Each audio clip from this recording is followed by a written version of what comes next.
మధుసూదన్ రెడ్డి గారు, జెన్జీని గొడ్డలి జే అంటే ఒక యువతని, ఈ రాష్ట్రంలో ఉన్నటువంటి యువతని గొడ్డలితో పోల్చడం, ఒక ముఖ్యమంత్రి, అది స్వయంగా ముఖ్యమంత్రి పోల్చడం, వాళ్ళని అవమానకర రీతిలో మాట్లాడడం. సరే, రాజకీయంగా వైఎస్ఆర్సీపీని అనడం వేరు, జెన్జీనే గొడ్డలి జే అనడం వేరు. ఏంటి అసలు, ఎందుకు చంద్రబాబు ఇలా తయారయ్యారు?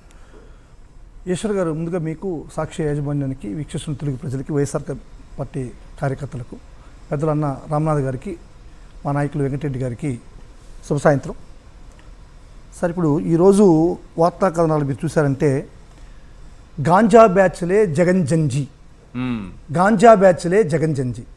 సార్, ఈరోజు జగన్మోహన్ రెడ్డి గారు ఇంట్లో నుంచి బయట అడుగు పెడితే లక్షలాదిగా ఈ జంజీ, ఈ యొక్క అభిమానులు ముందుకు వస్తున్నారు. వీళ్ళందరినీ కూడా గాంజా బ్యాచ్లుగా, రోహింగ్యాలుగా చిత్రీకరించేటువంటి ఈ చంద్రబాబు నాయుడికి నేను ఒకటే క్వశ్చన్ చేస్తున్నాను సార్. అంటే ఇన్ని లక్షల మందికి ఆంధ్ర రాష్ట్రంలో ఇంత విచ్చలవిడిగా గాంజా దొరుకుతుందా అని అడుగుతున్నా చంద్రబాబు నాయుడు గారిని. అంటే గాంజా తాగేసే కదా వస్తున్నారు వాళ్ళు. ఇంతమంది జగన్మోహన్ రెడ్డి దగ్గరికి వస్తున్నారంటే గాంజా తాగేసి వస్తున్నారు కదా.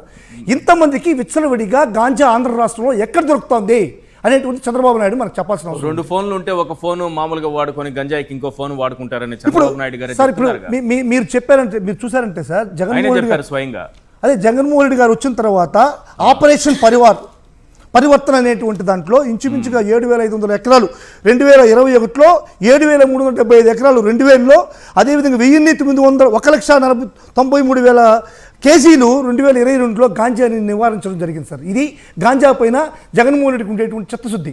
అంటే జగన్మోహన్ రెడ్డి గారు అంత చిత్తశుద్ధిగా ఉంటే ఈరోజు చంద్రబాబు నాయుడు గారు విచ్చలవిడిగా గాంజా దొరుకుతుంది.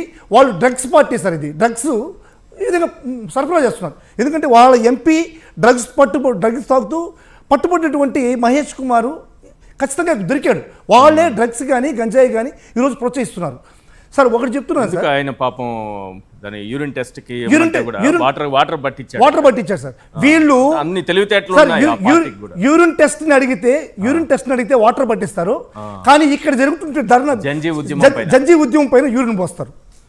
యూరిన్ అక్కడ పోయారు సార్, ఎక్కడ యూరిన్ పోయారో అక్కడ యూరిన్ పోయారు, అక్కడ మాత్రం వాటర్ పట్టిస్తారు. ఏడుకు వచ్చేకలకి యూరిన్ పోసి జంజీ ఉద్యమాలపైన, సభలపైన, వాటిపైన యూరిన్ చల్లుతారు, కోడిగుడ్లు వేస్తారు, ఏమైనా వేస్తారు సార్. నేను ఒకటే అడుగుతున్నాను సార్, ఎవరైనా సరే ఇంతకుముందు పేరు మార్చారు సార్. ఇప్పుడు ఇప్పుడు చంద్రబాబు నాయుడు గారు ఆ పేరు మార్చాడు. ఇంతకుముందు ఎవరైనా సరే నాకు లబ్ధి చేకూరలేదని చెప్పిన మహిళలు వచ్చినా, రోడ్డు మీదకి వచ్చినా వైఎస్ఆర్ కాంగ్రెస్ పార్టీకి సంబంధించిన మహిళలు అనేవాడు.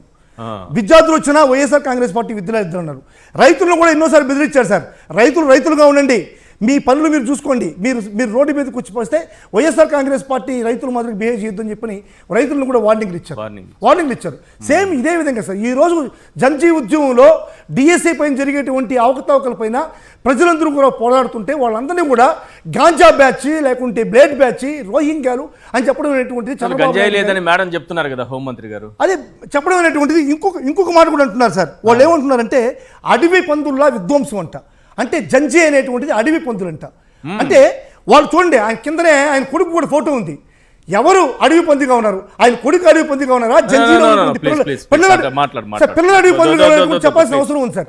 సార్, నేను ఒకటే చెప్తున్నా సార్, నిజంగా ఏదైతే ఈ యొక్క ఉద్యమం జరుగుతుందో, జంజీ ఉద్యమం జరుగుతుందో, దేనికోసం అయితే ఉద్యమం జరుగుతుందో, వీటన్నిటినీ కూడా చంద్రబాబు నాయుడు గారు గమనించాల్సిన అవసరం ఉంది.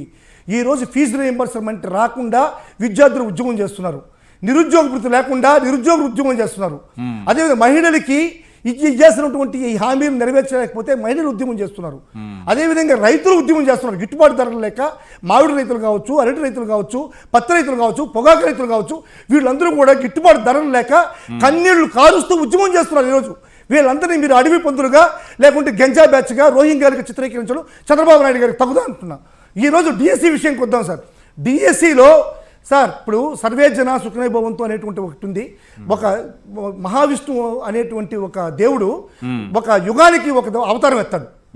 ఆయన ఎక్కడైతే కష్టాలు ఉన్నాయో, ఎక్కడైతే నష్టాలు ఉన్నాయో దానికి సంబంధించినటువంటి యుగ పురుషుడుగా అవతారం ఎత్తాడు. కానీ ఇక్కడ లోకేష్ మాత్రం ఒక స్కామ్కి 2 అవతారాలు ఎత్తాడు. దేవుడే ఒక యుగానికి ఒక అవతారం ఎత్తే, కానీ లోకేష్ మాత్రం ఒక స్కామ్లోనే 2 అవతారాలు ఎత్తాడు. ఏంటంటే పేపర్ లీక్ అయినప్పుడు ఆయన లీకేజ్ ఒక అవతారం, ఆ తర్వాత ఈ స్పోర్ట్స్ కోటాలో ఉద్యోగాలు అమ్మేసినప్పుడు ఆయన లవ్ క్యాష్. ఈ విధంగా రెండు పోత్రలు పోషిస్తారు. కానీ ఒకటి మాత్రం లోకేష్ గారిని ఉద్దేశించి మీరు చేసే ఆ వ్యాఖ్యలు మాత్రం విత్డ్రా చేసుకోండి. సరే సార్, నేను చేసుకుంటాను సార్. ఆ తర్వాత ఇంకొకటి సార్, ఈ రోజు జంజీ ఉద్యమం కోసం వీళ్ళందరూ కూడా ఏం అడుగుతున్నారు సార్, మీరు ట్రాన్స్పరెంట్గా సిబిఐ ఎంక్వైరీ చేయండి, నీ కొడుకు పైన నమ్మకం ఉంది కదా, మీకు అన్యాయం జరగలేదు కదా అన్నప్పుడు మీరు సిబిఐ ఎంక్వైరీ చేయాలి.